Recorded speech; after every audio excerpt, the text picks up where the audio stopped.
नमस्कार स्टूडेंट्स।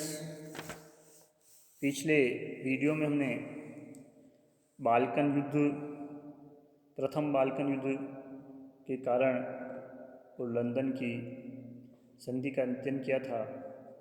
हमने इस वीडियो में देखा था किस प्रकार यूरोप के बड़े राष्ट्रों रूस, इंग्लैंड, ऑस्ट्रिया, जर्मनी, फ्रांस इत्यादि के इस बाल्कन प्रदेश में अपने अपने निहित हित थे और बाल्कन युद्ध क्यों हुए, इनके यदि मूल जड़ में हम जाएं तो तुर्की का एक प्रकार से शासन या ईसाई प्रजा पर उनके अत्याचारों से इस बाल्कन प्रदेश की जनता जो है असंतुष्ट थी और राष्ट्रवाद की भावना के प्रसार और रूस की सह पर उन्होंने एक प्रकार से तुर्की के विरुद्ध युद्ध किया और तुर्की को पराजित करके उसे लंदन की संधि करने के लिए बाध्य किया था। आज का हमारा वीडियो बाल्कन युद्ध का दूसरा वीडियो है। इसमें हम द्वितीय बाल्कन युद्ध जो 1913 में बाल्कन राज्यों के मध्य ही हुआ था इस पर अध्ययन करेंगे हम। प्रथम बाल्कन युद्ध बाल्कन राज्यों ने तुर्की के विरुद्ध किया था और लंदन की संधि से वो समाप्त हुआ था। द्वितीय बाल्कन युद्ध प्रथम बाल्कन युद्ध की समाप्ति के 1 महीने बाद ही शुरू हो गया था और इसमें बाल्कन राज्य आपस में ही लड़े थे, आपस में ही उलझ गए थे ये राज्य, और तुर्की भी इसमें सम्मिलित हो गया। तो जहाँ प्रथम बाल्कन युद्ध ने तुर्की को नुकसान दिया था, उसका प्रादेशिक भूभाग संकुचित हुआ था, मगर द्वितीय बाल्कन युद्ध में उसे कुछ प्रदेशों की पुनः प्राप्ति हुई थी। तो हम देखते हैं इस लंदन की संधि हुई थी, वो काफ़ी अल्पकालीन सिद्ध हुई और इसने बाल्कन राज्यों में मतभेद उत्पन्न कर दिए। बाल्कन राज्य एक प्रकार से असंतुष्ट हो गए और इसी के तहत 29 जून 1913 को बल्गारिया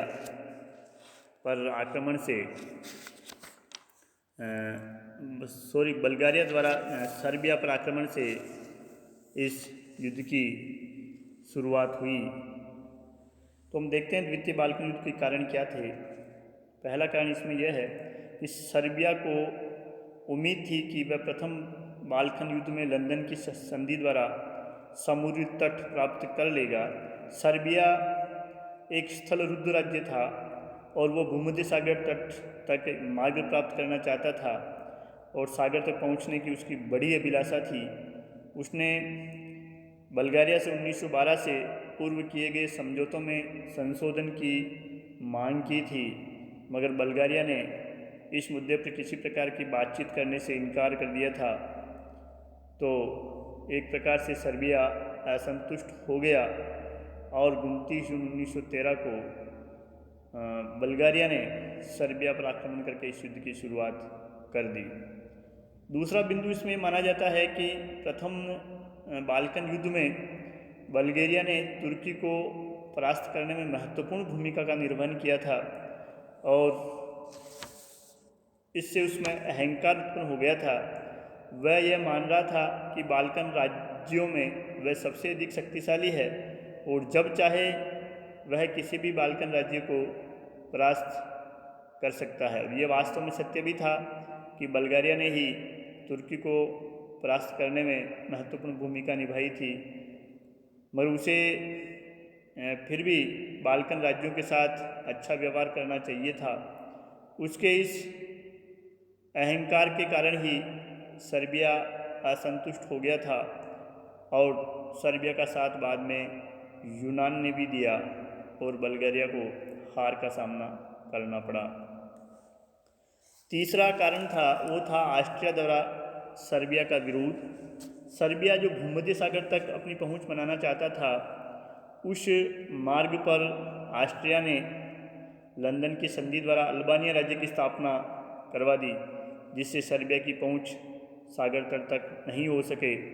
क्योंकि सर्बिया का समर्थन रूस कर रहा था और ऑस्ट्रिया ये कभी नहीं चाहता था कि रूस का जो प्रभाव क्षेत्र है वो बाल्कन राज्यों में बढ़े। तो ऑस्ट्रिया सर्बिया का शत्रु नहीं बल्कि रूस का शत्रु था, मगर बीच में उसने सर्बिया की इच्छा पूरी नहीं होने दी। इस कारण सर्बिया और बल्गारिया के मध्य मनमुटाव हुआ, जो दूसरे बाल्कन युद्ध का कारण बना। बल्गारिया के व्यवहार से सर्बिया काफ़ी विक्षुब्ध हुआ। उसने बल्गारिया के विरुद्ध यूनान से संधि की और रूस पहले ही उसका समर्थक था। रूस ने फिर भी सर्बिया व बल्गारिया के मध्य एक समझौता करवाने का प्रयास किया। वह युद्ध नहीं चाहता था, मगर 29 जून 1913 को बल्गारिया ने अचानक सर्बिया पर आक्रमण करके द्वितीय बाल्कन युद्ध की शुरुआत कर दी। इस युद्ध में यूनान व रोमानिया ने सर्बिया का साथ दिया। 12 जुलाई को तुर्की ने भी बल्गारिया के विरुद्ध युद्ध की घोषणा कर दी। तो इस प्रकार बल्गारिया को अकेले ही सर्बिया, यूनान, रोमानिया, मोंटेनिग्रो और तुर्की के आक्रमण का सामना करना पड़ा। इन सभी देशों के सम्मिलित सैनिक शक्ति के आगे बल्गारिया निरंतर परास्त होने लगा और घबरा करके उसने बुखारेस्ट की संधि, जो रोमानिया की राजधानी है वर्तमान में, बुखारेस्ट की संधि पर 10 अगस्त 1913 को हस्ताक्षर कर दिए। बुखारेस्ट की संधि में एक पक्ष बल्गारिया था तो दूसरा पक्ष तुर्की, यूनान, सर्बिया, रोमानिया, मोंटेनिग्रो और मैसिडोनिया था। इस बुखारेस्ट की संधि द्वारा मैसिडोनिया जो है सर्बिया तथा यूनान के प्रभुत्व में, मैसिडोनिया को सर्बिया तथा यूनान के प्रभुत्व में सौंप दिया गया, जिसका बाद में इन देशों ने विभाजन कर लिया। रोमानिया जो प्रदेश चाहता था, दोब्रूजा और सिलिस्ट्रिया का दुर्ग, वो उसे दे दिया गया। बल्गारिया को पूर्वी मैसिडोनिया तथा एजियन सागर में एक छोटा बंदरगाह प्राप्त हुआ। तुर्की को एड्रियानोपल, जो उससे प्रथम बाल्कन युद्ध में छिन गया था, वापस दे दिया गया। इसके साथ उसे कुछ और प्रदेश भी मिले। यूनान को एपिरस, जेनिना, दक्षिणी मैसिडोनिया, सेलोनिका आदि क्षेत्र प्राप्त हुए। मोंटेनिग्रो को भी कुछ प्रादेशिक क्षेत्र इस संधि के द्वारा प्रदान किए गए। तो हम देखते हैं कि इस बुखारेस्ट की संधि के द्वारा बल्गारिया ने अपने आप को अपमानित महसूस किया। उसका काफ़ी प्रादेशिक नुकसान भी हुआ और सबसे अधिक लाभ जो है इस बुखारेस्ट की संधि द्वारा सर्बिया एवं तुर्की को मिला। और इस संधि के, बुखारेस्ट की संधि के परिणाम की यदि हम बात करें तो बल्गारिया का झुकाव अब बाल्कन राज्यों से हट करके बाल्कन राज्यों के एक प्रकार से विरोधी ऑस्ट्रिया और जर्मनी की ओर हो गया। इसीलिए प्रथम विश्व युद्ध में उसने जर्मनी और ऑस्ट्रिया का साथ दिया। इन बाल्कन युद्धों के परिणामों की हम बात करें तो ऐसा भी माना जाता है कि इन बाल्कन युद्धों में ही प्रथम विश्व युद्ध के बीज विद्यमान थे। इसके अलावा इसके कई अन्य परिणाम भी निकले। तुर्की का साम्राज्य इन बाल्कन युद्धों के कारण सीमित हो गया। ये बाल्कन युद्ध जो शुरू ही तुर्की के आधिपत्य से मुक्ति प्राप्त करने के लिए हुए थे और प्रथम बाल्कन युद्ध जो है बाल्कन स्टेट ने तुर्की के विरुद्ध ही लड़ा था। इन युद्धों से यूरोप में तुर्क साम्राज्य 65,000 वर्ग मील से घटकर केवल 11,000 वर्ग मील रह गया था और यूरोप में उसकी आबादी 7 लाख से घटकर के 20 लाख रह गई थी। यूरोप में उसके पास केवल एड्रियानोपल, कुस्तुनतुनिया और उनके बीच का कुछ क्षेत्र ही बचा रहा, अर्थात यूरोप में उसका राज्य सीमित हो गया और मुख्य रूप से वह एक एशियाई राष्ट्र बनकर रह गया। इन बाल्कन युद्धों में सर्वाधिक नुकसान तुर्की को उठाना पड़ा। इन बाल्कन युद्धों ने सर्बिया को शक्तिशाली बना दिया। उसे इन युद्धों से पर्याप्त लाभ हुआ। उसका क्षेत्रफल लगभग दुगुना हो गया। अब वह अपने साम्राज्य को और भी विशाल बनाने का स्वप्न देखने लगा। इतिहासकार फे इस संबंध में लिखते हैं कि बाल्कन युद्धों से सर्बिया की शक्ति व शान में बड़ी वृद्धि हुई। उसमें आत्मविश्वास हो गया कि वह विशाल सर्बिया का स्वप्न पूरा कर सकता है। मगर इन बाल्कन युद्धों के कारण सर्बिया व ऑस्ट्रिया में शत्रुता भी हो गई। ऑस्ट्रिया ऑस्ट्रिया को जो सबसे अधिक खतरा था वो सर्बिया से था, क्योंकि ऑस्ट्रिया सर्बिया को विस्तृत और शक्तिशाली देश नहीं देखना चाहता था उसकी सीमा पर। इसलिए लंदन की संधि द्वारा उसने सर्बिया के मार्ग में काफ़ी अड़चनें भी उत्पन्न की और अल्बानिया की स्वतंत्रता या अल्बानिया को स्वतंत्र राज्य बनवा करके ऑस्ट्रिया ने सर्बिया को समुद्र तट तक पहुंचने से भी रोका। मगर जब दूसरे बाल्कन युद्ध में भी सर्बिया को काफ़ी भूभाग प्राप्त हो गया, तो अब सर्बिया के लोग ऑस्ट्रिया के विनाश और विशाल सर्बिया राज्य के बारे में सोचने लगे। द्वितीय बाल्कन युद्ध के बाद तो सर्बिया के प्रधानमंत्री का स्टेटमेंट भी था कि हमने पहली बाजी जीती है और अब दूसरी बाजी हमें ऑस्ट्रिया के विरुद्ध जीतनी है। इस वैमनस्य से ऑस्ट्रिया और सर्बिया में शत्रुता बढ़ती गई और इसी शत्रुता का परिणाम ऑस्ट्रिया के राजकुमार आर्कड्यूक की हत्या था और प्रथम विश्व युद्ध का श्री गणेश था। बाल्कन युद्धों के परिणाम स्वरूप रूस का प्रभाव क्षेत्र बढ़ा और ऑस्ट्रिया रूस का विरोधी था। उसने अपने आप को असुरक्षित और संकटग्रस्त महसूस किया, क्योंकि ऑस्ट्रिया में स्लाव जाति के लोग बड़ी संख्या में रहते थे और वे सर्बिया में मिलने के लिए एक प्रकार से उतावले थे।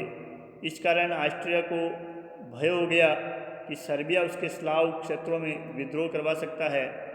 इसके अलावा सर्बिया को रूस का समर्थन भी प्राप्त था, जो कि एक प्रकार से ऑस्ट्रिया का शत्रु था। तो इससे ऑस्ट्रिया अपने आप को असुरक्षित महसूस करने लगा और जर्मनी के रूस का झुकाव अधिकाधिक होने लगा। रूस का यूरोप की राजनीति में एक प्रकार से सक्रिय भागीदारी हो गई बाल्कन युद्धों के बाद, क्योंकि बाल्कन क्षेत्र की ईसाई प्रजा को इंग्लैंड, फ्रांस, ऑस्ट्रिया आदि राज्यों से कोई उम्मीद नहीं थी। वह अपने संरक्षण के लिए या अपने अधिकारों की सुरक्षा के लिए वह रूस की ओर देखती थी। दूसरी ओर रूस अपने आप को संसार के सभी स्लाव लोगों का नेता या संरक्षक समझता था। तो बाल्कन प्रदेश के राज्यों का झुकाव रूस की ओर से स्वाभाविक रूप से भी था। दूसरी ओर रूस जो है ऑस्ट्रिया से भी बदला लेना चाहता था, क्योंकि ऑस्ट्रिया ने उसे पेरिस की संधि और बर्लिन की संधि में एक प्रकार से उसे नुकसान ही पहुंचाया था। तो एक प्रकार से हम ये कहें कि बाल्कन युद्धों में या द्वितीय बाल्कन युद्ध में उसका जो मोहरा था सर्बिया, वो विजयी और शक्तिशाली राष्ट्र के रूप में उभरा। अब सर्बिया के माध्यम से रूस जो है ऑस्ट्रिया पर एक प्रकार से निगाह रख सकता था, नियंत्रण रख सकता था और उसने ऑस्ट्रिया के स्लाव लोगों को भड़काना भी प्रारंभ किया। रूस की इसी नीति को कुछ इतिहासकार ऑस्ट्रिया के राजकुमार की हत्या के लिए उत्तरदायी भी मानते हैं। बाल्कन युद्धों के परिणाम स्वरूप सर्बिया और जर्मनी में शत्रुता की भावना उत्पन्न हुई, क्योंकि जर्मनी एक और तो ऑस्ट्रिया का मित्र था, दूसरी ओर बुखारेस्ट की संधि के बाद जब सर्बिया कुस्तुनतुनिया को प्राप्त करना चाहता था तो जर्मनी ने उसके मार्ग में एक प्रकार से रोड़ा अटकाया। इससे सर्बिया जर्मनी से भी नाराज़ हो गया। जर्मनी का जो प्रभाव था वह तुर्की के ऊपर बढ़ रहा था। वो बर्लिन बगदाद रेलवे के माध्यम से तुर्की के सुल्तान से मित्रता की कोशिश कर रहा था। दूसरी ओर तुर्की जो था वो सर्बिया इत्यादि बाल्कन राज्यों का शत्रु था। तो शत्रु का शत्रु मित्र, इस प्रकार की कूटनीति के तहत सर्बिया और जर्मनी में भी शत्रुता की भावना उत्पन्न हुई। विशेष रूप से द्वितीय बाल्कन युद्ध ने बल्गेरिया में बदले की भावना उत्पन्न की और उसे सबसे अधिक नुकसान भी बुखारेस्ट की संधि के द्वारा उठाना पड़ा था। प्रथम बाल्कन युद्ध में उसके जो मित्र थे यूनान, सर्बिया, मोंटेनिग्रो इत्यादि अब उसके घोर शत्रु हो गए और वह उनसे बदला लेना चाहता था। इंग्लैंड का वह विश्वास करता नहीं था, अतः उसका झुकाव जो है ऑस्ट्रिया व जर्मनी की ओर हुआ, क्योंकि ऑस्ट्रिया और जर्मनी सर्बिया इत्यादि देशों के दुश्मन थे। बाल्कन युद्धों ने सैनिकवाद को भी प्रबल किया। बुखारेस्ट की संधि से न तो जर्मनी संतुष्ट हुआ और न ही ऑस्ट्रिया संतुष्ट हुआ। उनका जो नया नया मित्र बना था बल्गारिया, वे भी बुखारेस्ट की संधि को एक प्रकार से समाप्त करके इस संधि के द्वारा उसके जो प्रदेश अन्य बाल्कन राज्यों को दे दिए गए थे उन्हें पुनः प्राप्त करना चाहता था।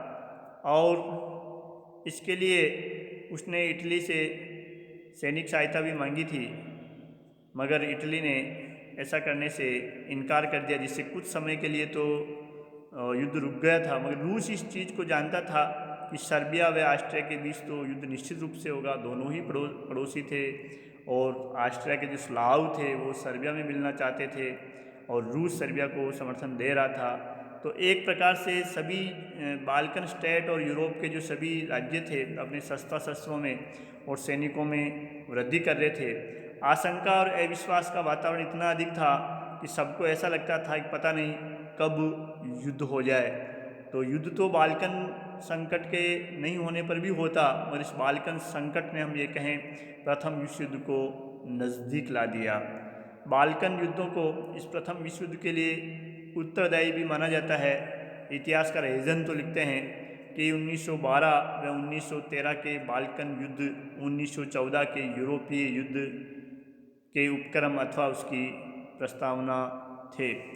अब ये हम देखें प्रथम विश्व युद्ध के कारणों में उसमें भाग लेने वाले राष्ट्रों की मनोवृत्ति का यदि पता लगाया जाए तो हमें ऑस्ट्रिया व सर्बिया का वैमनस्य इसमें सामने आता है कि किस प्रकार 20वीं शताब्दी के प्रारंभ में सर्बिया व ऑस्ट्रिया के मध्य एक प्रकार से मनमुटाव उत्पन्न हो गया था।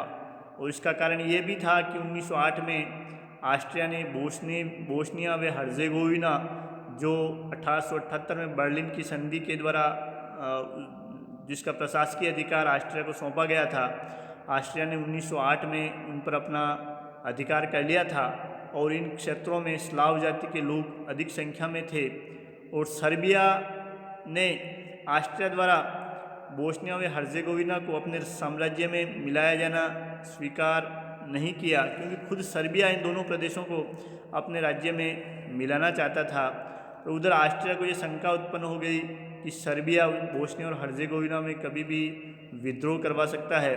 तो इस प्रकार एक आपसी अविश्वास और शंका का वातावरण जो है बढ़ने लगा। 1912 की जो सर्बिया और बल्गारिया की संधि थी, इस संधि ने भी सर्बिया ने ऑस्ट्रिया के विरुद्ध ही की थी और उस संधि के कारण ही सर्बिया पर रूस का प्रभाव बढ़ रहा था। अतः इस संधि से भी ऑस्ट्रिया सर्बिया से नाराज़ हो गया था। तो एक प्रकार से हम कहें एक उलझन वाली कंडीशन उत्पन्न हो गई थी यूरोप की राजनीति और कूटनीति में। कौन देश किस देश के विरुद्ध कब सैनिक समझौता कर ले और कब युद्ध कर ले, इसकी कोई एक प्रकार से हम कहें निश्चितता नहीं थी, एक अनिश्चित नीति बनी हुई थी। तो बाल्कन संकट ने ऑस्ट्रिया, जर्मनी, बल्गारिया, रूस, सर्बिया, तुर्की इत्यादि देशों में आपसी अविश्वास और शंका को जन्म दिया। तो इससे सैनिकवाद भी बढ़ा और प्रथम विश्व युद्ध के लिए हम डायरेक्ट तो इनको नहीं मान सकते, मगर इनडायरेक्ट रूप से इन बाल्कन युद्धों को उत्तरदायी माना जाता है।